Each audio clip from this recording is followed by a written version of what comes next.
Good morning to all. നമ്മൾ ഇന്ന് ഈ വീഡിയോയിൽ ഡിസ്കസ് ചെയ്യുന്നത് +2 ഫിസിക്സ് ടെക്സ്റ്റ് ബുക്കിലെ കറണ്ട് ഇലക്ട്രിസിറ്റി എന്ന ചാപ്റ്ററിലെ 4ാമത്തെ ക്വസ്റ്റ്യൻ ആണ്.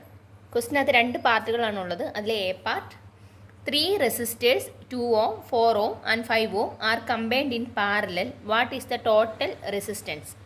The second question is, if the combination is connected to a battery of EMF 20 volt and negligible internal resistance, determine the current through each resistor and the total current drawn from the battery. നമുക്ക് നോക്കാം ഇതെങ്ങനെയാണെന്ന്. അതിന് ക്വസ്റ്റിനകത്ത് പറഞ്ഞിരിക്കുന്നത്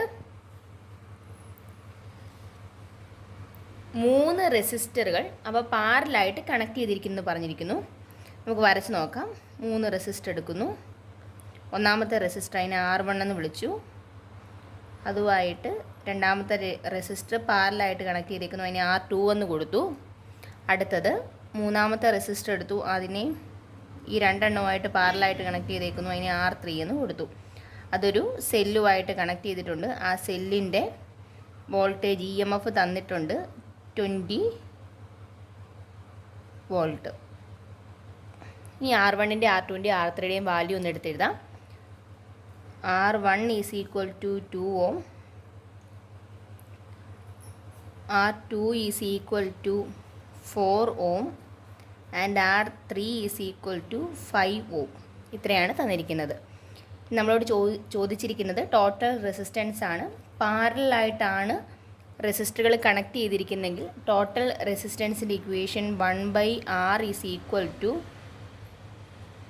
1/R1 plus 1/R2 plus 1/R3 is equal to 1/2 plus 1/4 plus 1/5.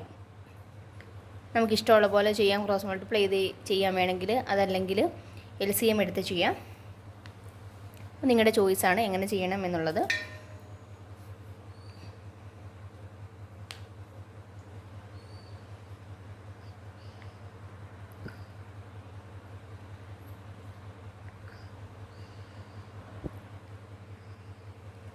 ഇത് 1/R ആണ് 19/20 എന്ന് കിട്ടിയിരിക്കുന്നത്.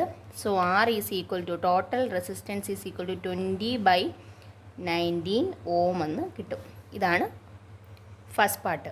ഇനി second part ചോദിച്ചിരിക്കുന്നത് ഇതിനകത്ത് ഓരോന്നിൽ കൂടിയും കടന്നു പോകുന്ന കറണ്ട് കണ്ടുപിടിക്കുക, പിന്നീട് ടോട്ടൽ കറണ്ട് കാൽക്കുലേറ്റ് ചെയ്യുക. 2 കാര്യങ്ങളാണ് ചോദിച്ചിരിക്കുന്നത്. സോ ഇവിടെ നിന്നൊരു കറണ്ട് ഫ്ലോ ചെയ്യുന്നു. കറണ്ട് നമുക്കറിയാം പോസിറ്റീവ് ടെർമിനലിൽ നിന്ന് നെഗറ്റീവ് ടെർമിനലിലേക്കായിരിക്കും കടന്നു പോകുന്നത്. അപ്പോൾ ഇതുവഴി വന്ന് ഇങ്ങോട്ട് പോരുവാണ് ചെയ്യുന്നത്. അപ്പം ഇവിടെ നോക്കിക്കേ, ഇവിടെ നിന്ന് സ്റ്റാർട്ട് ചെയ്യുന്ന കറണ്ട് ഇവിടെ വന്നു കഴിയുമ്പോൾ പറ്റും ആ കറണ്ടിന് ഫ്ലോ ചെയ്യാൻ 3 പാത്തുകൾ പോസിബിളാണ്. ഒന്ന് R1ൽ കൂടെ പോകാം, R2ൽ കൂടി പോകാം, R3യിൽ കൂടി പോകാം. R1ൽ കൂടി പോകുന്ന കറണ്ടിനെ I1 എന്നും, R2ൽ കൂടി പോകുന്ന കറണ്ടിനെ I2 എന്നും, R3യിൽ കൂടി പോകുന്ന കറണ്ടിനെ I3 എന്നും വിളിക്കുന്നു. ഇതിങ്ങനെ പാസ് ചെയ്ത് ഇവിടെ വന്നു കഴിയുമ്പോൾ വീണ്ടും കൂട്ടി യോജിച്ച് I ആയിട്ട് തന്നെ തിരികെ ഇങ്ങോട്ട് ഫ്ലോ ചെയ്യുന്നു. നമുക്ക് I1, I2, I3 ആണ് കാൽക്കുലേറ്റ് ചെയ്യേണ്ടത്.